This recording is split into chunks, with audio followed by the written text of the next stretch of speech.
infante, y a medida de que crecen se desarrollan los músculos del brazo y las piernas, después los de los dedos y de los pies. Digamos, primero las extremidades que permiten el sostén del cuerpo y ya después, como dice, del centro hacia afuera. Esto nada más es una breve introducción. Ok, para comprender más o menos cuál es el proceso de desarrollo. El crecimiento no es igual en todos los niños, esto lo sabemos. Algunos son otros más altos, otros más bajitos, tiene que ver con cuestiones de genética, ¿no? Inclusive con cuestiones de nutrición, aquí viene esta parte, ¿no? A pesar de que las diferencias son normales, porque podemos meter la situación genética, ¿no? De cualquier manera sí hay que cuidar algunas situaciones. Hay niñas, a lo mejor, en las que el crecimiento es, no sé, yo lo he visto, mínimo, y eso ya puede implicar algún problema en el desarrollo. Entonces, hay que ver cuando es normal que sean chiquitos, que estén más altos que sus compañeros y cuando que sus compañeros o cuando puede ser algún problema.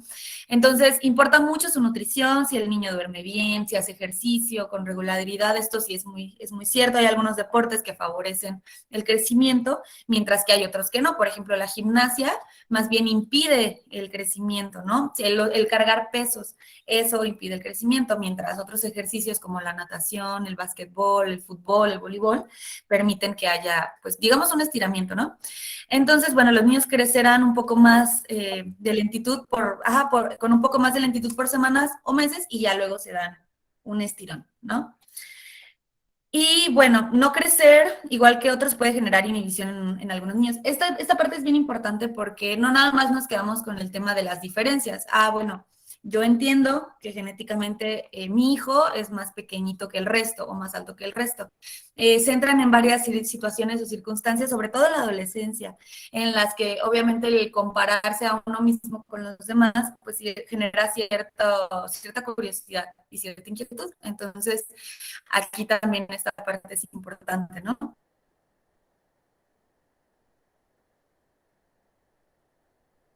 O si estamos en contacto con ellos, que las diferencias son normales, que no los satanicen y se asusten, que es normal, que todos somos distintos y que no hay ningún problema con eso. Bueno, te digo, esto es meramente de introducción. Y bueno, se define como cambios y aumentos corporales específicos del tamaño del niño.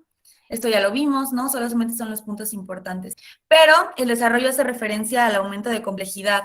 Esto es una una manera muy interesante de ver el crecimiento o el desarrollo, porque a veces solamente creemos o pensamos en aumento.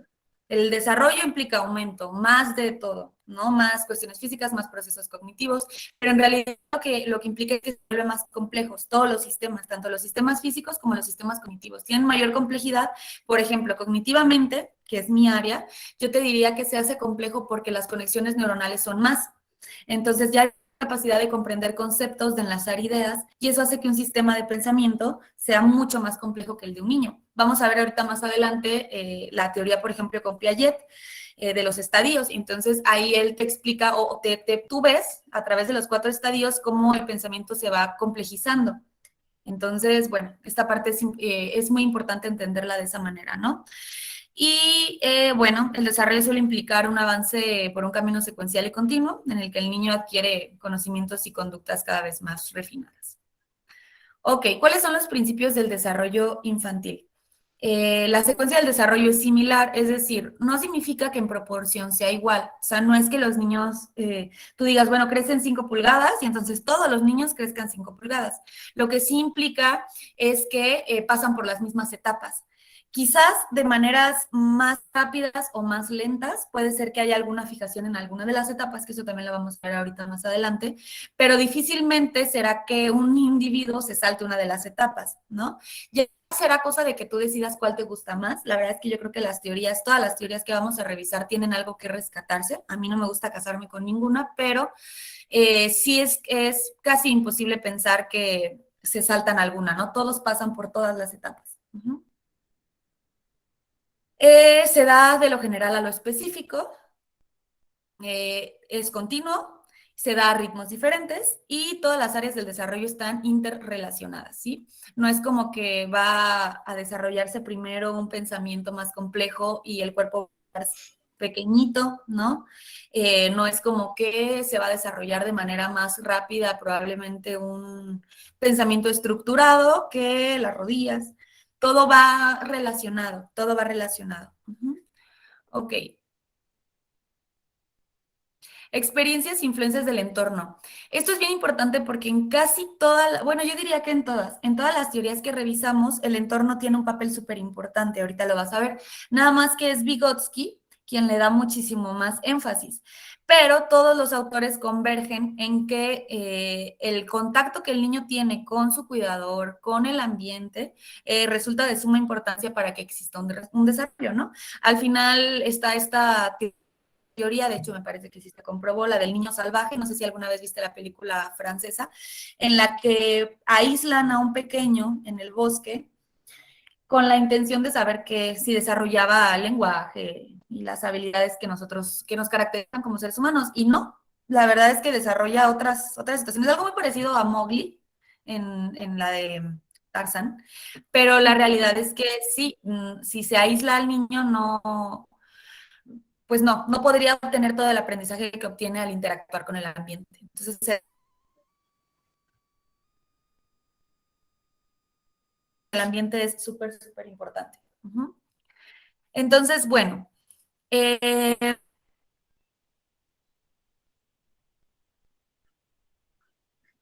un efecto en el desarrollo y en el aprendizaje del niño. Cómo cambias los pañales, cómo le des de comer, cómo lo vas a dormir, cómo lo saludas, cómo lo contienes, ¿no? La cantidad de espacio que tiene para jugar, qué juguetes tiene. De hecho, este tema como de los juguetes también es bien interesante porque están, por ejemplo, los juguetes de Fisher Price que dicen mucho que son como muy interactivos. La realidad es que eso sí es cierto, sí vale la pena gastar en juguetes interactivos porque sí permiten el desarrollo cognitivo del niño. Entonces, mientras más estimulado esté el bebé, pues mayor facilidad tendrá para desenvolverse en el ambiente, ¿no? Esto, pues literalmente es como la estimulación temprana. Hay algunos tips de estimulación temprana, hay centros que se dedican a la estimulación temprana y se ha comprobado que tiene pues mucha ventaja.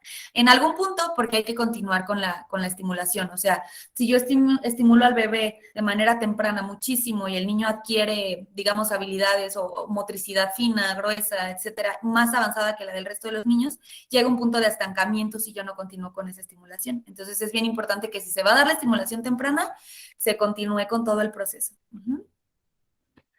Las canciones que se le cantan, los juegos que se le dan, las comidas, etcétera, etcétera, etcétera, ¿no? Ok, ¿cuáles son las implicaciones de aprender, Brenda? ¿Por qué los profesionales con cuidado infantil deben conocer los principios del desarrollo infantil? Bueno, primero porque generas un desarrollo cognitivo. Entonces, la atención y el entorno o el ambiente pueden estimular o entorpecer el desarrollo. Entonces, si nosotros no sabemos la importancia que tienen todos estos elementos, quizás estaremos siendo nosotros parte de un obstáculo para el desarrollo, para el aprendizaje, o al menos no entendemos el por qué nos está dando, y a veces es por el entorno, ¿no? Yo te preguntaría a ti, por ejemplo, tú lo viviste, ¿tú consideras que es lo mismo? Bueno, no sé, desconozco las instalaciones, ¿no? Pero estar en un salón de clases con una iluminación, a lo mejor incluso aire acondicionado, sillas más o menos cómodas, ya ves que ahora hasta hay pupitres para zurdos, para diestros, ¿no? Con todos los lapiceros, bien desayunados, a estar quizás en una zona rural en la que hay calor, hay tierra, el pizarrón apenas se ve. ¿Tú qué piensas? ¿Crees que el aprendizaje sería igual, similar, que no importa? Ay, no, claro que tiene que ver muchísimo que ver, todo, absolutamente todo el entorno. Nos llegó a pasar muchas veces, por ejemplo, cuando era tiempo de lluvia, los salones tenían lámina y recuerdo Mm, cuando era una lluvia muy leve, pero pues los alumnos ya no escuchaban nada al profesor, ¿verdad? Porque la lámina hacía demasiado ruido. Y sí. también en los climas extremosos, cuando hacía mucho calor o mucho frío, era difícil lograr una concentración de todo el grupo. Y pues yo creo que sí, para lograr la concentración de todo el grupo, pues sí se necesita tener un ambiente muy, muy favorable. Sí, exactamente. Y a pesar de que no siempre tenemos eso en nuestro control, porque yo entiendo que en tu caso, por ejemplo, pues no era algo que pudieras controlar, pero sí es importante tenerlo en cuenta. O sea, al menos ya tienes en cuenta que el ambiente está siendo un obstáculo y que exactamente de un déficit cognitivo o de aprendizaje, ¿no? Sino que nos damos cuenta que quizás las condiciones no son las más favorables y se pueden implementar estrategias adecuadas para evitar que esto siga entorpeciendo el aprendizaje, ¿no? Entonces, esa parte. Bueno, ahora experto, es decir, nosotros como docentes, ¿no? Sepamos estimular al niño para que pueda adquirir nuevas habilidades. El aprendizaje no nada más es plantear qué es lo que se tiene que aprender y utilizar los mismos métodos tradicionalistas que se han usado siempre, sino plantear nuevas estrategias que faciliten el camino del aprendizaje, ¿no? Si yo puedo enseñar lo mismo, pero lo puedo hacer acortando el camino, pues muy probablemente eso me va a dar pauta para otras situaciones. Entonces, si sabemos bien y somos expertos y sabemos qué estimular para que el aprendizaje se dé, pues nos va a facilitar muchísimo todo el proceso. Cuando un niño está teniendo problemas con alguna habilidad nueva, por ejemplo, no sé, la lectoescritura, la intervención oportuna puede ayudarlo a resolver el problema y alcanzar al resto, que a veces eso es lo que pasa. Hay problemáticas en el aula que se van arrastrando durante meses, ciclos escolares, y a veces se le pasa al niño porque, bueno, ya, no lo haga sufrir, ¿no? O bueno, pues a lo mejor no sacó 10, pero sí en los procesos de cálculo mental quizás sacó 6. Pues ya no hay bronca, ¿para qué lo regularizamos, no? Y eso es bien importante porque me implica que algún proceso no está siendo, pues digamos, integrado de manera total. Entonces es bien importante eso, Brenda. Siempre identificar cuando hay algún problema. Perdón, ¿me ibas a comentar algo?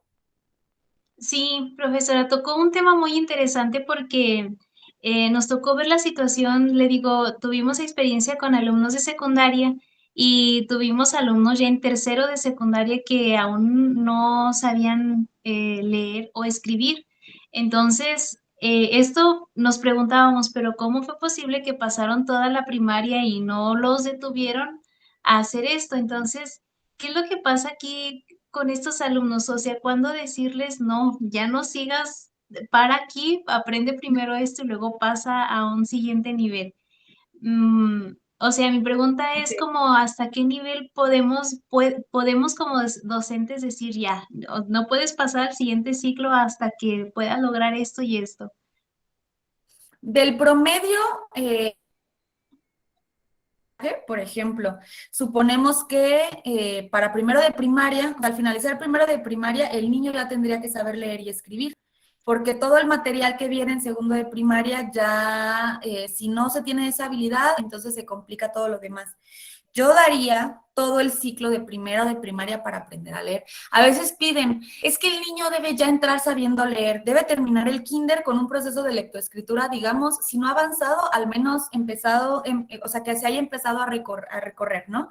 Yo lo que recomendaría sí quizás es la paciencia de todo el grado de primero, porque pues es cierto también que se da a diferentes ritmos y hay muchos factores que influir, pero si primero de primaria no se termina con la lectoescritura. Y aparte, o sea, uno de los focos rojos más importantes que yo aquí podría señalar es que en el momento en el que tú te acercas, intervienes y procuras enseñar esta parte de maneras diferentes y el niño no lo entiende, ahí es cuando te puedes llegar a alarmar, al momento de saber que no tienes ningún avance en el proceso de enseñanza. No necesariamente que vayas al mismo ritmo de los demás, porque eso puede dificultarlo más, pero si tú ya lo identificaste y lo estás tratando de regularizar y el niño no lo aprende y no lo avanza, entonces, digamos que ya te atrasaste 2 o 3 parciales, yo ahí ya pondría un ojo. No puede terminar un ciclo sin las habilidades básicas. O sea, tú puedes permitir que un niño pase de primero a segundo sabiendo leer y escribir y a lo mejor le permites que la habilidad o la comprensión lectora no esté perfectamente bien.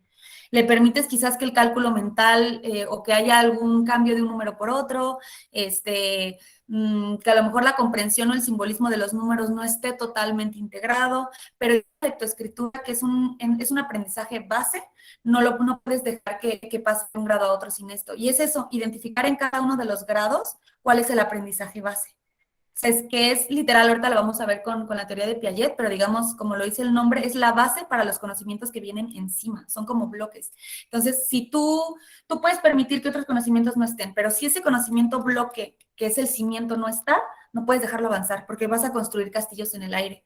Entonces, yo eso es lo que te recomendaría, o esa sería mi respuesta, identificar por grado cuál es el conocimiento base, y a partir de ese conocimiento base, pues saber que el niño sin no puede avanzar, no lo podemos permitir. No sé si respondí tu Mm, pregunta. Sí, muchísimas gracias. Ok, perfecto. Entonces, bueno, fíjate, aquí está lo que te digo. El proveedor experto sabe detectar los indicadores de posibles retrasos en el desarrollo y puede ayudar al niño a obtener la asistencia que necesita. Es precisamente ese ojo, el decir, híjole, esto ya no creo que sea solamente un retraso. Por ejemplo, no sé si te platicaba de este niño que yo tuve en la escuela que no hablaba. Se hablaba, pero, o sea, ¿cómo te diré? Como que eran puros gestos así de, nada, no le entendías nada, nada, nada. Entonces, eso era complicado porque el niño ya estaba, ya pasaba primero. O sea, ya es demasiado. O sea, tú dices, ya no, incluso ya estás teniendo problemas para relacionarte con tus compañeros. Hay ya cierto rechazo por parte de los compañeros de la misma edad. Se está dificultando el aprendizaje muchísimo y tiene precisamente que ver con esa parte, con la parte de no identificar cuando lo tenés que parar. O sea, sabes que no, es que esto ya no es normal, ya no es que esté chiqueado, ya no es que solo no sabe pronunciar la R, qué diferente es que un niño llega primero sin pronunciar la R a que llegue sin pronunciar ninguna palabra, ¿no? Entonces, esa parte es bien importante que lo podamos detectar. Y a veces el problema ni siquiera es detectarlo, sino hacerle entender a los papás que hay un problema. Bueno, mm, ok. Ay, es que todavía nos queda camino de esto. Ya quiero pasar a las teorías. Ok. Em, bueno, punto importante, todas las interacciones que usted tenga con un niño tiene efecto, esto ya lo vimos, ¿no? Es lo que decíamos. Y bueno, ¿qué otras implicaciones hay en aprender, no? Em, En su calidad de proveedor de cuidado infantil, tiene que estar siempre atento a señales de un retraso en el desarrollo, que es lo que te comentaba, ¿no? Y conocer métodos apropiados para tratar con niños que estén teniendo este retraso, es decir, las asesorías o la regularización. Y en algún punto, que también lo vamos a ver, de la evaluación psicológica, cuando ya estamos, o psicopedagógica, cuando ya estamos seguros de que el niño está teniendo algún déficit, también, si no podemos atenderlo en el aula, es bien importante canalizar. El canalizar da tiempo. El problema es que a veces la canalización es un terreno de ego. ¿Qué pasa? El canalizar implícitamente me implica que quizás no lo sé o no puedo manejarlo, pero es que yo es lo que les comento siempre, no sabemos de todo. Y tratar de abarcar todo nada más es entorpecer los procesos ajenos. Entonces, obviamente yo como docente no puedo ser, o sea, no puedo diagnosticar, enseñar, atender, o sea, no puedo. Necesitamos canalizar, ¿no? Entonces eso es bien importante también cuando sale de nuestras manos, ¿no? Y bueno, puede aplicar los conocimientos que tenga sobre los principios de crecimiento y desarrollo infantil para identificar a un niño que aún no esté demostrando tener las habilidades y comportamiento de acuerdo a la edad, que es lo que te decía. Por eso vamos a ver las teorías. Si veo que la etapa, y es que van, ni siquiera son cerradas, por eso también se dice, o sea, es una tontería que alarmemos a los papás a veces con algunos procesos que no están todavía cubiertos diciendo, es que tu niño ya tendría que leer. A veces los asustamos, o tu niño ya tendría que hablar, ¿no? Y a lo mejor apenas va a entrar al kinder. Ya, no, porque ya tiene 2 años, no, ya, no, ya, tiene un problema. O sea, no, porque las etapas del desarrollo comprenden digamos, un margen de tiempo. De los tanto a los tanto, de los 7 a los 12, de los ¿no? Entonces, en ese margen, tenemos ese margen, lo podemos ver como, ajá, o sea, exactamente como un margen en el que podemos irnos moviendo de acuerdo a lo que se va presentando. Si nos damos cuenta que está más del lado de este margen que de pues sí, o sea, ya pasó mucho tiempo, yo creo que sí hay un conflicto, ¿sí? Pero siempre basarnos en eso. Aunque el niño tenga un retraso en un área del desarrollo, es importante ayudarlo a desarrollarlo en esa área en la que tiene retraso. Ajá. A veces podemos pensar que solamente es un área. Pues no le afecta. A lo mejor no sabe cálculo mental, pero pues habla bien, se desenvuelve bien. No, porque es que esa área me implica otros procesos. Es importante entender qué está pasando. El cálculo mental tiene mucho que ver con la capacidad de simbolizar.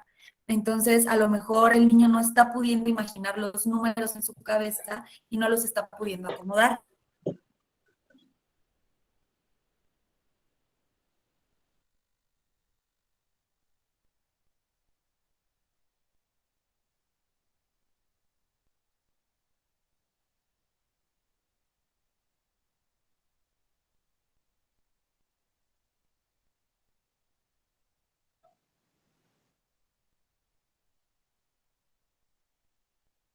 Hola, hola.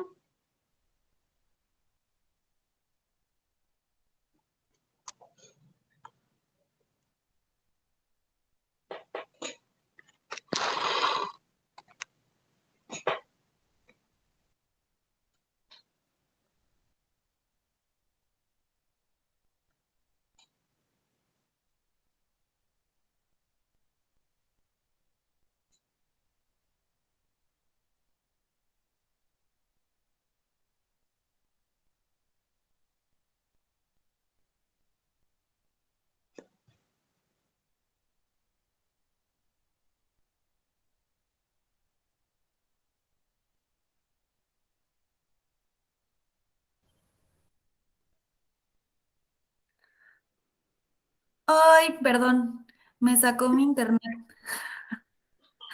perdón, listo. Sentí un silencio profundo, dije, ay, ¿qué pasó? Ay, perdóname, ya volví. Discúlpame. Ya no supe en qué me quedé porque me di cuenta que perdí la conexión porque te vi paralizada. Dije, ya lo perdí. ¿En qué me quedé? Nada más que no puedo prender la cámara. A ver. Mm, Bueno, no sé. Si no, ahorita lo intento prender. Pero ¿en qué me quedé, Brenda?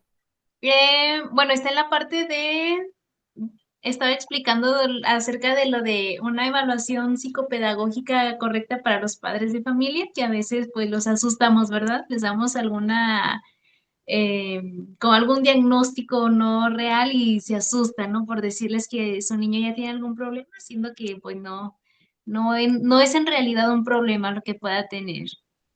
Exactamente, sí, muy bien, comprender esa parte, ¿no? Y bueno, pues la otra, ahorita que mi cámara logre conectarse, me conecto ya en la cámara, pero yo te veo perfecto. Ok, entonces, bueno, aunque un niño tenga un retraso en un área del desarrollo, es importante ayudarlo a desarrollarla en esa área. Te decía, no sé si por ahí se fue que se cortó, pero que a veces no le damos importancia a algunas áreas. Es decir, bueno, tiene problemas para el cálculo mental, pero lee bien, se comunica bien, entonces no hay problema. Pero no, porque a veces la cuestión por ejemplo, el cálculo mental me implica la capacidad de sintetizar información y de simbolizarla. Entonces, ese proceso de simbolismo, de que el niño pueda imaginar los números en su cabeza y que pueda acomodar la información, si está teniendo un déficit con ello, pues obviamente en otras áreas puede llegarlo a tener más adelante. Entonces, es súper importante que no le restemos importancia, ¿no? No es que lo vayamos a reprobar, que automáticamente vayamos a decir, no, ya, regrésate a primero, ¿no? No, pero sí hay que poner atención en esas áreas, ¿ok? Y bueno, las prácticas apropiadas para el desarrollo de este niño pueden ser diferentes a las que son esperables para su edad, que es lo que te comentaba, ¿no? También ya lo vimos, ¿no? El desarrollo es diferente en cada niño, pero obviamente sí hay situaciones que ya se esperan por etapas.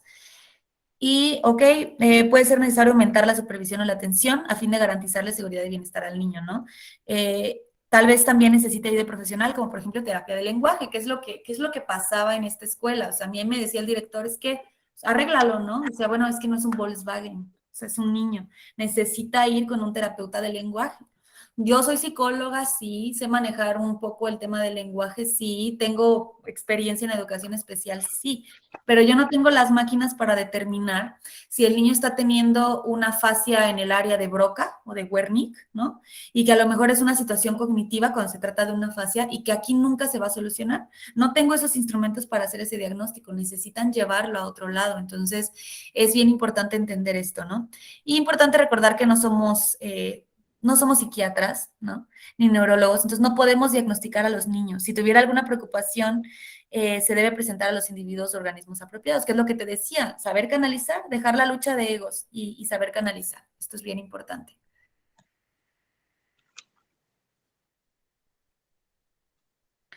Bueno, Brenda, pues, ¿qué es una discapacidad del desarrollo, no? Una condición crónica diagnosticada durante la niñez y limita las actividades mayores en la etapa de la edad adulta. Es decir, en la etapa de la niñez o un poco más adelante se da una fijación en una de estas etapas, que lo vamos a ver ahorita más adelante, pero eso va a limitarme, va a limitar mi desarrollo más adelante.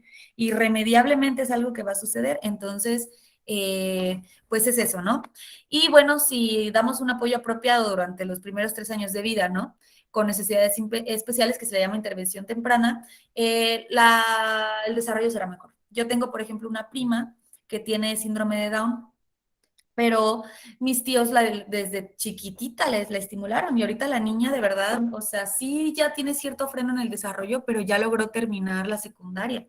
Y eso es algo que no se ve con síndrome de Down. Entonces, la intervención temprana, si bien no va a curar la discapacidad, le va a dar mayores probabilidades de desarrollo, que eso es algo súper, súper importante, ¿no?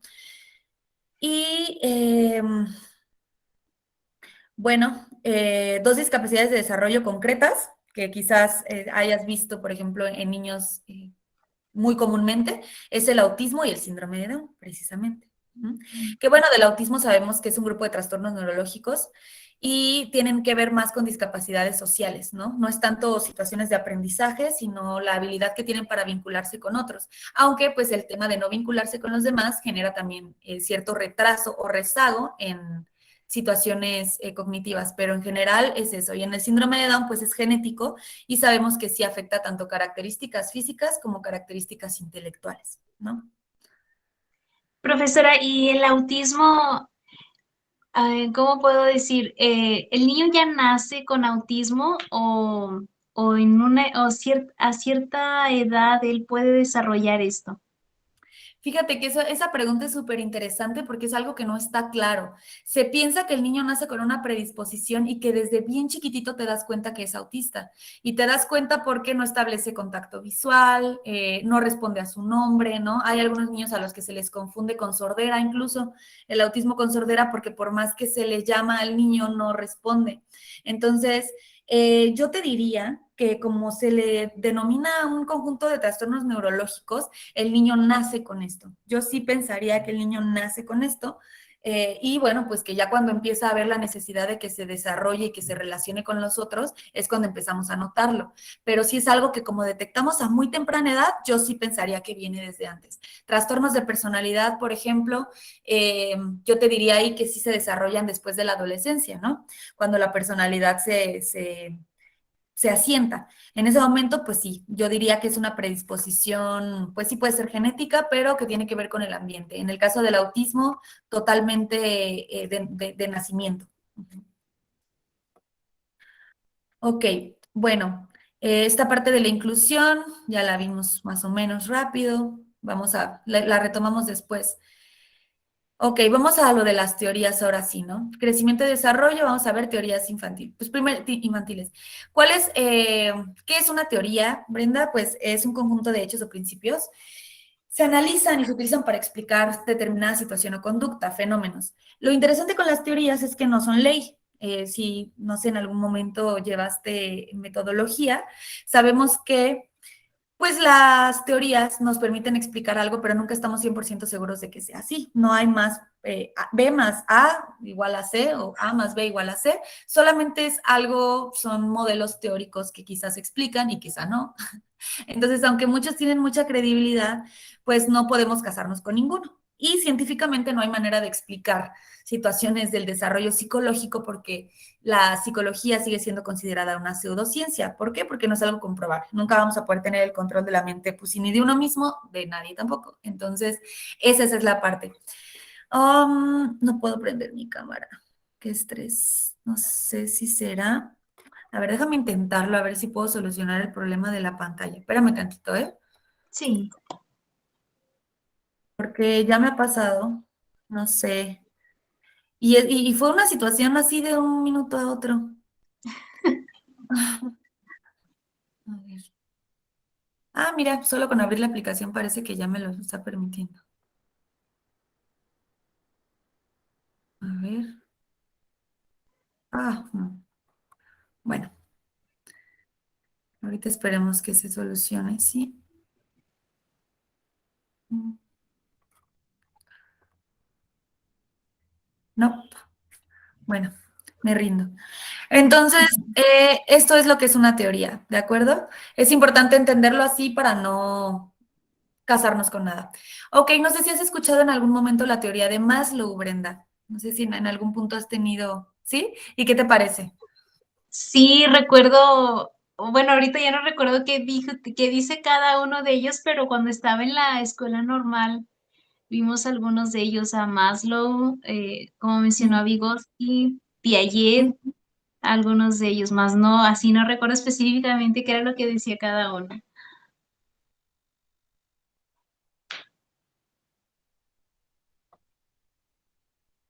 Ay, ¿estás por ahí? Ya creo que listo. Te escuchaste a Piaget. Sí, como le digo, recuerdo algunos de ellos, pero así como que cada uno qué dijo en su teoría, no, ahorita no lo tengo fresco en mi memoria. Perfecto, vamos a refrescarlo entonces, sin ningún problema. Mira, pues Maslow, de lo que hablaba, él tenía o planteó la situación de que existe una jerarquía de necesidades, una pirámide de necesidades, que pues para que nosotros podamos alcanzar la autorrealización necesitan irse cubriendo por niveles, ¿no? Entonces, bueno, es una jerarquía de necesidades totalmente humanas y cada una de estas necesidades están interconectadas. Es decir, no hay manera de que puedas avanzar si no está la otra cubierta, ¿no? O sea, si la parte base no la tienes, no hay manera de subir a otros niveles.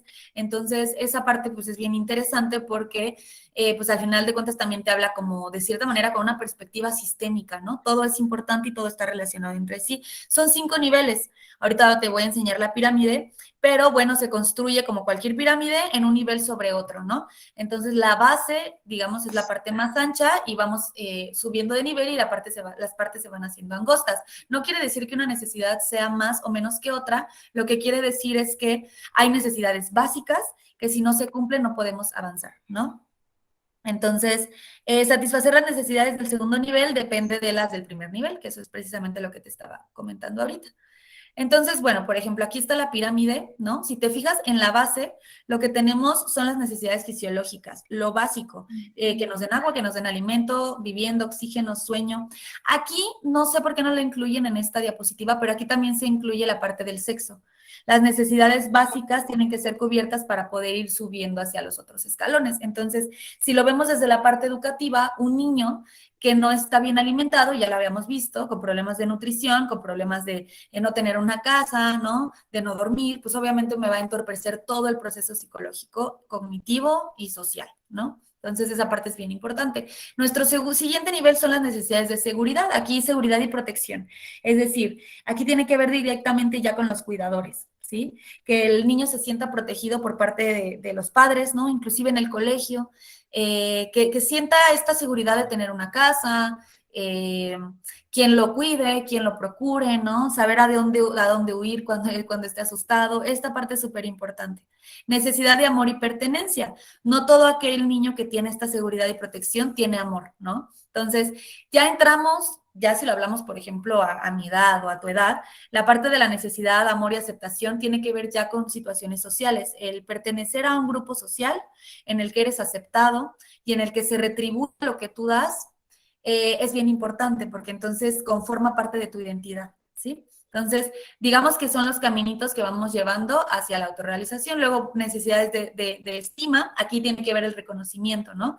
La capacidad que tenemos nosotros de reconocerle al otro, en este caso a los hijos, porque casi siempre estas necesidades es responsable el cuidador de darlas, la mayoría en un niño. Entonces, por eso es una gran responsabilidad tener chiquillos, porque a veces ni siquiera nosotros llegamos a ese nivel. Yo no sé en qué nivel me encuentro, no lo he analizado. Entonces, ya nosotros darlo, pues obviamente es una gran responsabilidad, ¿no? Entonces, en esta parte de la necesidad de estima, pues es reconocerle al niño o a la persona los logros, ¿no? Es contribuir a la autoestima, ¿no? Al autoconcepto, que se sienta capaz de realizar cosas. Aquí, por ejemplo, el hecho de sobreproteger nos estaría obstaculizando este nivel. Si yo sobreprotejo, automáticamente lo que le estoy diciendo al niño es que no es capaz de realizarlo por él mismo, que el mundo es peligroso, etcétera, etcétera, ¿no? Entonces, pego directamente con ese nivel. Y ya el último paso, o el último nivel, la punta de la pirámide, son las necesidades de autorrealización, ¿no? De desarrollar todo tu potencial, pero obviamente si no tienes alguna de estas cubiertas, no llegas hasta arriba, ¿sí? No sé si hasta ahí tienes alguna duda, Brenda. Sí, no, está muy, muy bien. Puede continuar. Perfecto. Entonces, las jerarquías de las necesidades de Maslow son físicas, comodidad, seguridad social, autoestima, etcétera, etcétera, ¿no? Y hay que satisfacerlas en los niveles más bajos antes de alcanzar los más altos. Ya también lo vimos. Ok, las de Erik Erikson. Fíjate, este autor es bien interesante porque plantea de manera muy compleja y muy completa los estadios, y es que él lo hace a lo largo de toda la vida. No nada más en la infancia, porque muchos de los autores manejan, por ejemplo, Piaget o Vygotsky, manejan como un tope en el desarrollo. Es como, bueno, ya llegaste a la última etapa, a partir de aquí el niño que ya es adulto ya no va a tener ningún problema en su vida. Y Erik Erikson maneja ocho estadios, ¿sí? En los que muestra cómo el ser humano va evolucionando, inclusive hasta su muerte. Entonces, cada estadio tiene una importancia, pues digamos, muy grande para el desarrollo y pues es muy interesante, ¿no? Este se puede comparar con Sigmund Freud, aunque bueno, yo soy fan de Sigmund Freud y no creería que Sigmund Freud tenga, que se parezcan tanto, ¿no? Los dos son psicoanalistas, pero sí tienen diferencias las teorías. Entonces, bueno, estos son estadios psicosociales porque se relacionan directamente con el enlace que se hace del mundo interno al mundo externo, que es pues afuera, ¿no? Todas las demás personas. Y bueno, los individuos deben pasar por estos estadios y se les llaman conflictos. Al final es como un conflicto entre dos partes. Están virtudes o desventajas, ¿no? Digamos, que es algo parecido a lo que mencionaba Freud de cuando te quedas fijado en una de las etapas. Entonces, si se superan cada uno de estos estadios con éxito, digamos que tenemos las virtudes. Si no se superan, vamos a tener las desventajas o los conflictos, que el problema es que se van arrastrando hacia la siguiente etapa. Entonces, esto es como la pirámide de Maslow. Si un estadio no se pasa con éxito, el que sigue tampoco. Muy seguramente tampoco, ¿no? Entonces, sí, ese es el problema. Bueno, y desplazarse satisfactoriamente entre estos estadios permite tener una vida social y emocional sólida. Ah, ok. Déjame, te voy a proyectar la presentación de Erik Erikson porque te digo que aquí no la tienen demasiado explicada, entonces a mí sí me gusta como detallarlo un poquito más. ¿A Erik Erikson lo habías visto o solamente Sí, a... ¿También? Ah, ok, perfectísimo. Entonces va a ser un poco más sencillo irme un poquito más pronto. Ok. Bueno, te digo, bueno, fue un psicoanalista alemán, postuló la teoría del desarrollo, enfatizó que la personalidad es influenciada por la sociedad para lograr un desarrollo y este dura toda la vida, ¿no? Que es el ciclo vital, esto ya también te lo comentaba. Ok, ¿cuáles son las etapas? La primera etapa es la confianza básica frente a la desconfianza, ¿no? Este es de los 0 meses a los 12 o 18 meses, que es lo que te decía, o sea, al final de cuentas son periodos como más o menos flexibles, no es como que, ah, no, ya cumpliendo 17 meses con 11, no, 17 meses con 11, 17 meses o 18 meses, 17 meses con 31 días, ya no, o sea, obviamente hay cierta flexibilidad, pero pues ya hay que es a veces sentido común darnos cuenta cuando ya se excedió, ¿no? El proceso de aprendizaje. En este caso solamente hablamos de situaciones psicosociales, ¿no? Psicológicas o emocionales. Entonces, el bebé desarrolla un sentimiento de que el mundo es seguro. O sea, en este momento es cuando el niño se siente sostenido por la madre. Se le alimenta, se le carga, se le cambia, se le da agua, ¿sí? Incluso se le habla. Esta parte es bien importante. Entonces, cuando el niño tiene esta confianza de que sus necesidades básicas son satisfechas, entonces desarrolla también una confianza hacia el mundo. Si en cambio, si no es así, si tiene una madre ausente, si se le olvida darle de comer, le da de comer a veces o le da de comer molesta, entonces esto va a generar que haya cierta desconfianza. Si tu primer contacto con el mundo, que es tu madre, no tiene el cuidado de satisfacer tus necesidades, obviamente se traduce un pensamiento después más elevado y más problemático de el mundo no es un lugar seguro para mí, ¿no? Entonces esta parte es bien importante. Luego tenemos autonomía frente a vergüenza. No sé por qué la numeración está así, pero es la segunda. Autonomía frente a vergüenza, ¿no? Este va de los 12 o 18 meses hasta los 3 años, que es cuando el niño empieza a tener cierta independencia.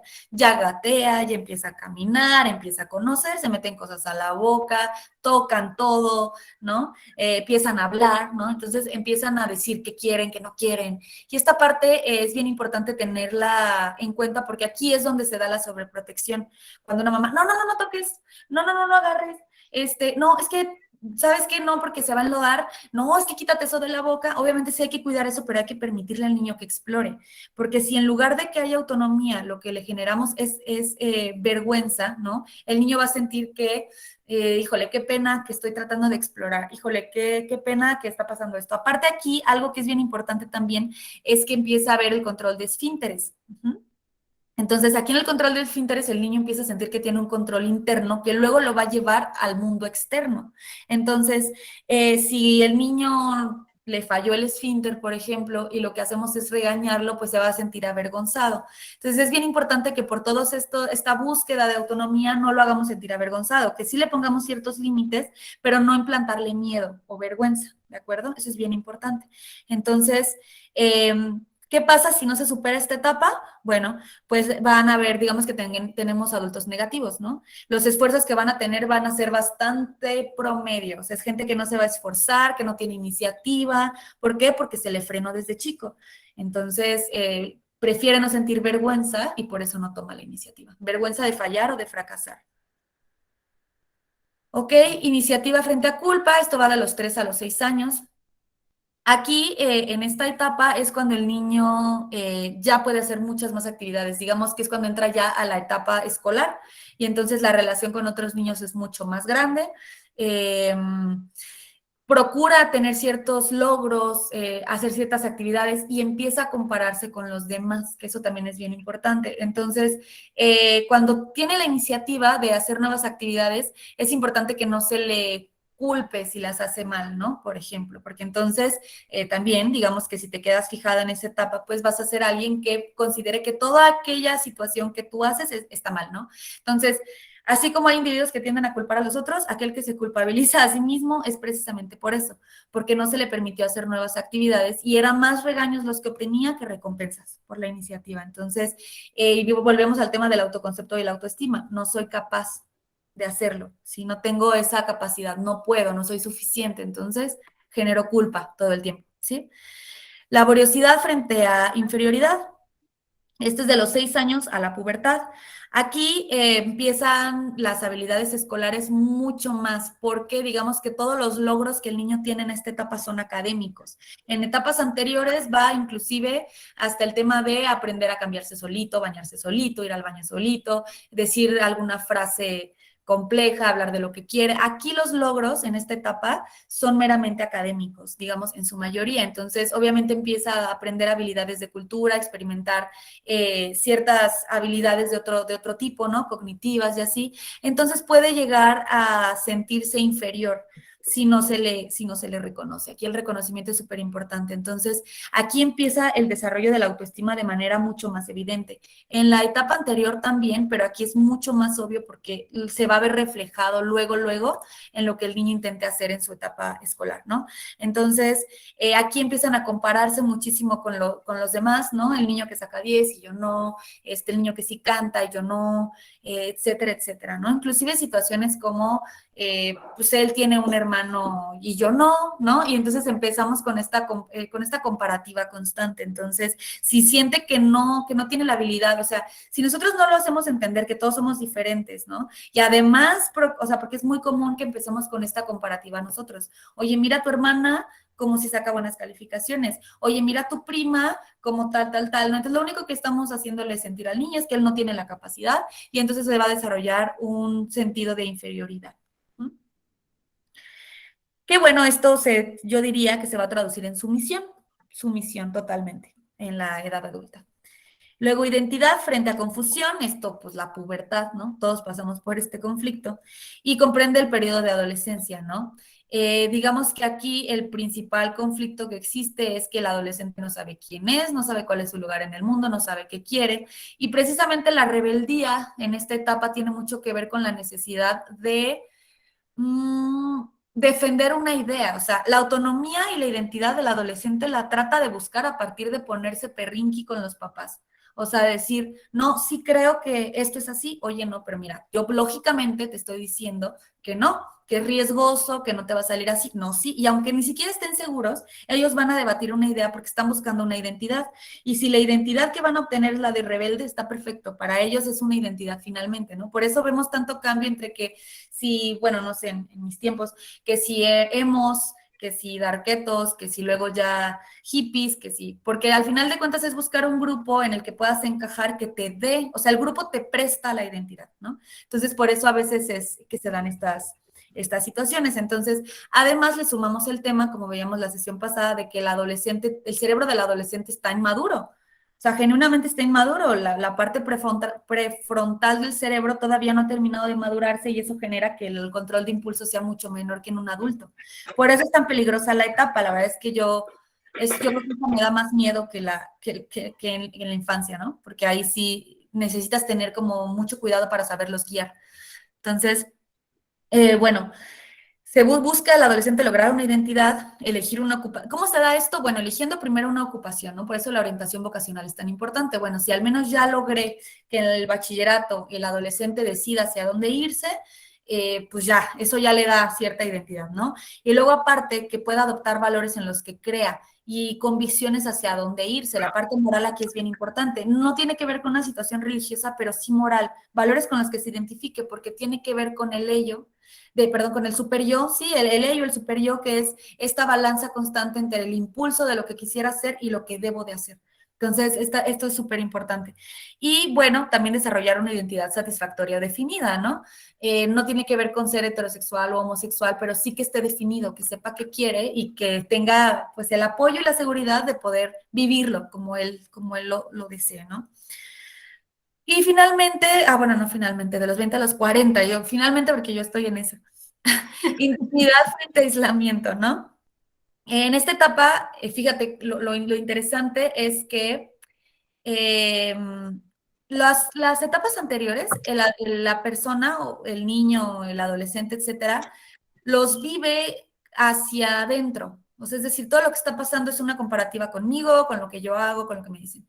En esta parte de generatividad frente a estancamiento, ya hay lo que es la necesidad de compartir con un otro, con la pareja. Y fíjate, si no tenemos una identidad establecida, por ejemplo, en la pasada, ¿no? En la adolescencia, entonces va a haber un miedo al compromiso, porque no voy a querer fusionar. Ni siquiera estoy segura de quién soy como para que llegues tú a imponerme tu propia identidad y yo menos voy a saber quién soy si me mezclo contigo. Entonces, por eso es bien importante que la etapa anterior se pase con éxito, porque una identidad definida no le va a tener miedo al compromiso, ¿sí? Va a poder llevar una vida estable, monógama, feliz, etcétera, ¿no? Una identidad que quizás no tiene esta parte, pues va a generar más conflictos, va a tener miedo y nos vamos con muchísimas actitudes en la edad adulta que afectan la vida sexual, que afectan la vida en pareja y que generan conflictos. Entonces, bueno, ahora, la generatividad frente al estancamiento, ¿no? De los 40 a los 65 años, la famosa crisis de los 40. Aquí se da porque lo importante es entender que ya no soy yo el centro de atención, ya no soy la persona productiva. Ahorita lo que me toca a mí es guiar a las generaciones que vienen, ¿no?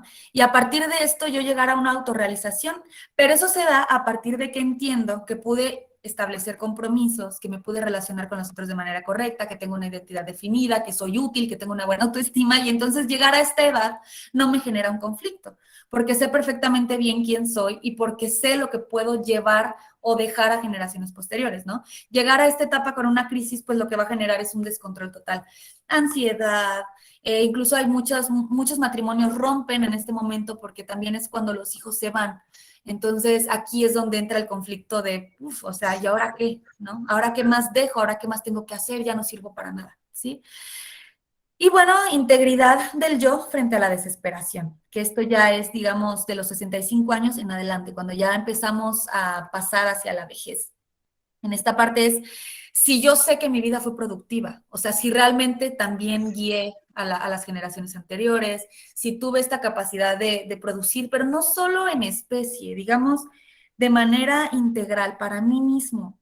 ¿Fui productivo o no? Entonces, por eso encontramos muchos viejitos frustrados, porque a veces al mirar atrás sienten que nada de lo que hicieron valió la pena. Entonces, llegar a esa edad con ese sentimiento, pues, es terrible, ¿no? O sea, ya es mucho más difícil arreglar algo que se viene arrastrando hace 50 años que procurar al menos que nuestros jóvenes o adolescentes lo vivan de una manera como mucho más ordenada, ¿no? Todos tenemos conflictos en cada una de las etapas, Brenda. O sea, es imposible yo decirte, vamos a pasar 10 de 10 cada etapa. No, claro que no.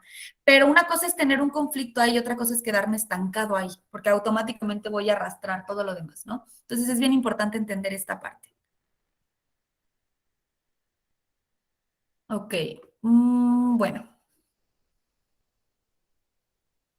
¿Qué implicación tiene en la educación? Que eso es algo que a nosotros nos interesa mucho, ¿no?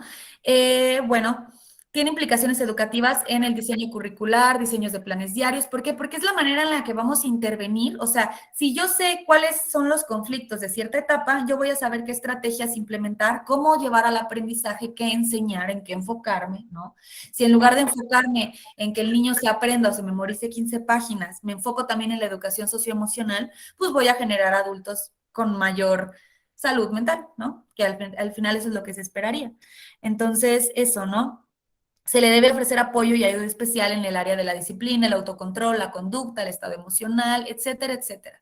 Básicamente lo que implica en la educación es yo conocer el momento de desarrollo que está viviendo el alumno, mi niño, ¿no? En este caso, y entonces pues saber cómo guiarlo hacia, por ejemplo, el autocontrol, el control de esfínteres. Habrán algunas otras actividades que se puedan implementar para esto, pero pues precisamente es eso, básicamente. ¿Ok? Vamos a regresar a la otra teoría ya para ir finalizando, porque creo que no nos va a alcanzar la clase para todas las teorías. Ahorita vemos. ¿Ok? ¿No tienes alguna duda, Brenda, hasta aquí? Sí, no, no, puede continuar. Perfecto. Ok. La etapa de Piaget, ¿no? La etapa de Piaget que es muy, muy interesante, muy conocida. Piaget le interesaba comprender cómo se desarrollaba la comprensión intelectual de los niños. O sea, es decir, este desarrollo cognitivo, estos procesos, en dónde se daban, por qué, cuáles eran las etapas, porque pues, se daba cuenta que un niño de 4 años no aprendía igual que un niño de 6 o de 7, ¿no? Entonces, pues hace todo este estudio y se basa en el concepto de las estructuras cognitivas, que es lo que te decía, es parecido a la pirámide de Maslow, porque lleva finalmente bases y estructuras que se van complementando. Entonces, son esquemas de acciones físicas o mentales y subyacen en los actos de inteligencia, ¿no? Y bueno, según Piaget, los niños desarrollan la capacidad de aprender en 4 etapas básicas. Por eso te digo que muchas de las teorías tienen un tope, porque nada más estaríamos hablando de 4 etapas en la infancia y a partir de ahí ya, ¿no? Todo perfecto y pues la neta es que no. O sea, nos podemos enfrentar con otros problemas en el desarrollo del adulto, por ejemplo. No se menciona que muchos de los problemas o trastornos mentales que generan una discapacidad también social, ¿no? O disfunción en el trabajo, etcétera, pues se dan en la edad adulta temprana, ¿no? A final de la adolescencia, de adulta temprana, pero bueno, esto tiene únicamente que ver con el aprendizaje. Entonces, en cada etapa el desarrollo se centra en torno a la adquisición de un conjunto diferente de características y capacidades, ¿no? Entonces, por ejemplo, aquí está el cuadro, ¿sí? Déjame lo hago un poquito más grande, ok. Entonces, primero, la sensoriomotora, que es de los 0 a los 2 años. Aquí es básicamente el niño experimenta todo el mundo a partir de tocar todo, ¿no? Tocar, metérselo a la boca, olerlo, todo es a través de los sentidos. Y las habilidades motrices, ¿no? Pues es finalmente donde se da que ya sostienen la cabecita, que se sienta, que gatean, que se empiezan a parar, que ya corren, que se tropiezan. Todo es a partir de esta edad, ¿no? Entonces, ¿cómo comprenden al mundo? Pues a partir de la manipulación de objetos, ya sea a través de la vía oral, a través de la vía, olfativa, ¿no? Del tacto, entonces a partir de esto. Y bueno, pues hay una cierta repetición, los niños tienden a repetir mucho, es cuando, por ejemplo, también tienden a ver las películas 1000 veces, escuchar la misma canción 1000 veces, hablar de lo mismo 1000 veces, y eso es porque les da cierta seguridad, ellos están aprendiendo a partir de intentar y fracasar, y se equivocan, y lo vuelven a intentar igualito, hasta que entienden que tienen que buscar otra forma, pero por eso es muy fácil, y digo, el desesperarse con un niño que está intentando meter una pieza de triángulo en un círculo y enojarte, ¿no? Es dejarlo. Esa parte, por ejemplo, es dejarlo hasta que él se dé cuenta que eso no va ahí, ¿no? Que desesperarte, ¿qué va a generar? Pues precisamente que se estanque en la primera, segunda etapa, ¿no? El de iniciativa, culpa, autonomía, vergüenza, etcétera. Bueno, si lo relacionáramos con Eric Erikson. Entonces, bueno, permanencia de objetos, esto es súper importante, la permanencia de objetos, porque los primeros años de vida el niño no entiende que los objetos existen si no los ve. Entonces, esto pasa, por ejemplo, con la mamá. Si la mamá sale del cuarto el niño piensa que la mamá ya no existe. Por eso es muy común que el niño se ponga súper mal. ¿Cómo se da esta permanencia? Bueno, primero con un objeto transicional, que precisamente está en esta etapa. El objeto transicional es este osito que el niño lleva a todos lados, la cobija, etcétera, que le permite sentir este apego a pesar de no ver a la mamá, ¿no? A pesar de no estar en contacto con la mamá, y le va a ayudar a superar la etapa, es totalmente normal, hay que permitirle al niño.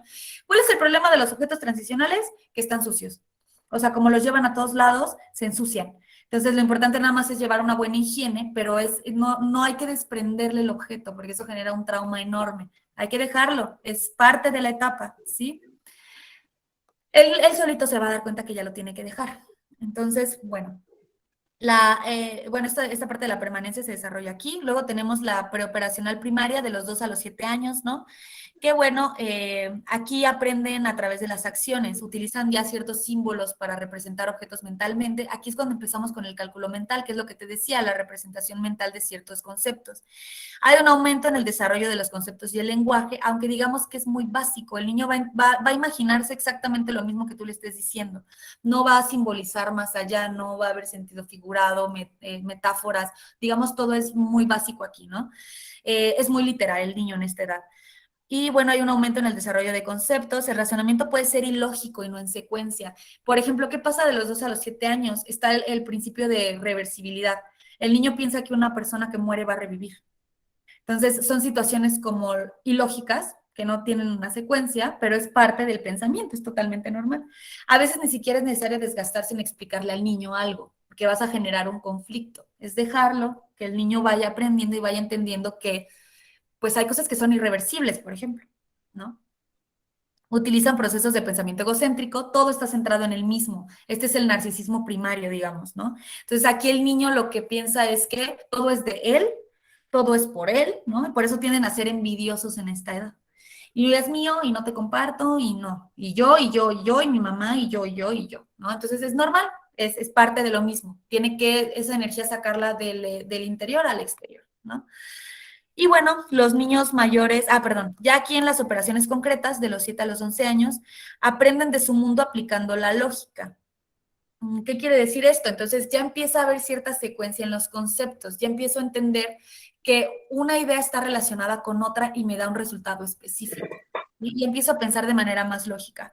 Aceptan los cambios y el proceso. En esta otra etapa, en la preparacional primaria de los 2 a los 7, el niño es muy cerrado. Los cambios le angustian, le agobian, no le hacen sentir seguro. En esta otra ya empieza a haber cierta flexibilidad a los cambios porque ya se dio cuenta de que tiene habilidad de adaptación.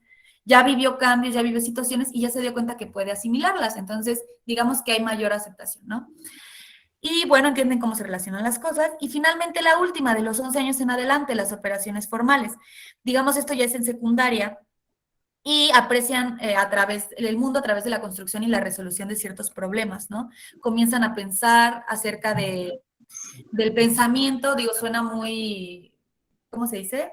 Redundante, pero significa que el niño ya es capaz de entender procesos de pensamiento, ya sabe cómo y se identifica a sí mismo teniendo una perspectiva de ciertas cosas. Entonces, pueden tener algunas dudas aquí, ya es mucho más reflexivo, ¿no? Entienden más allá.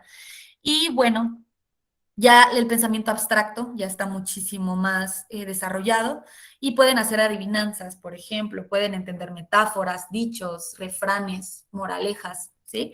Porque el pensamiento ya no es literal, aquí ya es complejo. Entonces, si te fijas en estas 4 etapas, de hecho aquí viene más adelante, eh, no sé por qué me lo quitaron. Bueno, en esta etapa de Piaget, Brenda, estos 4 pasos, digamos, ¿no? O 4 constructos, es necesario que se dé uno para que esté el otro. Si yo no paso la sensoriomotora y no adquiero las habilidades requeridas de cada una de estas etapas, no puedo pasar a la que sigue, porque es una base, es ladrillo sobre ladrillo, si lo vemos así. Aquí es donde entra el aprendizaje significativo. El aprendizaje significativo es el cemento que voy a poner entre un ladrillo y otro. Entonces, ¿cómo genero aprendizaje significativo? Pues a partir de por ejemplo, el andamiaje, ¿no? Que es súper importante, el llevar al niño, el que entienda, el que tenga como esta relación con lo que se le pretende enseñar, ¿no? Entonces, si te fijas, son etapas sencillas, pero pues tiene su complejidad cada una y aparte duran bastantes años. Lo sencillo y lo interesante de que duren tantos años, pues es que es fácil enfocarnos durante toda la primaria en que obtengan estas habilidades, no es como que sea algo súper cambiante, ¿no? Entonces, pues Brenda, queda pendiente que revisemos a Vygotsky y que revisemos a Freud, que es algo que me interesa mucho. Freud no está en esta presentación, pero a mí me interesa revisarlos a los dos. Entonces lo vemos eso la siguiente sesión y vemos también un poco acerca de las discapacidades intelectuales y cómo manejarlas. Quiero que empecemos ya a revisar también el diagnóstico psicopedagógico, las bases al menos, para que entendamos cómo funciona. Y ya, sería todo. Yo no sé si tengas alguna duda. Es un tema muy, muy largo, me gustaría abordarlo más, pero hay que irnos más o menos rápido. Pero no sé si tengas alguna duda o algún comentario o algo. Ay, profesora, pues ya me refrescó muchísimo de acerca de las teorías, ¿verdad? Porque ya estando en la práctica, ve uno estas etapas, pero ya no se acuerda ni quién lo dijo, ni cómo lo dijo, Sí, siendo que, pues ahora que retoma usted cada una de las teorías, digo, híjole, qué interesante es no perder de vista estas etapas, porque ahorita como dice la importancia del andamiaje, ¿verdad? sí, Me trasladé a la gente con la que estuve trabajando y yo dije, pues, ¿cómo hizo falta trabajar esta parte de los ladrillos, ¿verdad? Irlos sí, acomodando por etapas, no saltearnos ninguno de ellos, darle la importancia que tiene cada uno de ellos para, pues, lograr así realmente un aprendizaje significativo. claro. Entonces, pues, bueno, qué bueno, agradezco mucho por haberme refrescado esto. Espero no, bueno, darle esa importancia y esa utilidad que tiene en la educación. Vas a ver que sí, Brenda, no, y gracias a ti, vas a ver que sí, porque ya cuando los identificamos, a veces tenemos cierta noción, pero ya cuando refrescamos esta memoria, pues ya es más sencillo que podamos como tener, digamos, un concepto más concreto y entonces saber qué estrategias implementar. Es mucho más fácil a tener algo medio en las nubes, ¿no? Entonces ya aterrizarlo es más sencillo. De cualquier manera, pues claro que aquí estamos para cualquier duda, cualquier situación. Espero la siguiente sesión terminar estos otros dos autores, que son los más importantes para mí, de hecho, desde mi perspectiva, Vygotsky y Freud, digo, manejan muy bien bueno, yo a lo mejor por psicóloga ser amante de Freud, ¿no? Pero sí, entonces, pues lo revisamos, vámonos yendo más o menos rápido, creo que vamos en tiempo, pero de cualquier manera eso no implica que nos surjan ciertas dudas, entonces ya sabes, Brenda, con toda la confianza me las puedes comentar, vamos viendo situaciones prácticas, a mí me gustaría que próximas clases podamos compartir cuestiones personales, experiencias, porque en la práctica encontramos a veces mucha resolución a ciertos conflictos, ¿no? Entonces, Sí. pues bueno, nos veríamos dentro de 15 días, te agradezco mucho la atención y estamos por ahí pendientes, Brenda. Claro que sí. Muchísimas gracias, profesora. Gracias a ti, bonita noche. Bye. Nos encontramos, dentro de 15 días, con el favor de Dios. Perfecto que sí, por ahí sigo pendiente de cualquier manera. Un Claro abrazo, que Brenda. sí. Muchas Bye. gracias y buen descanso.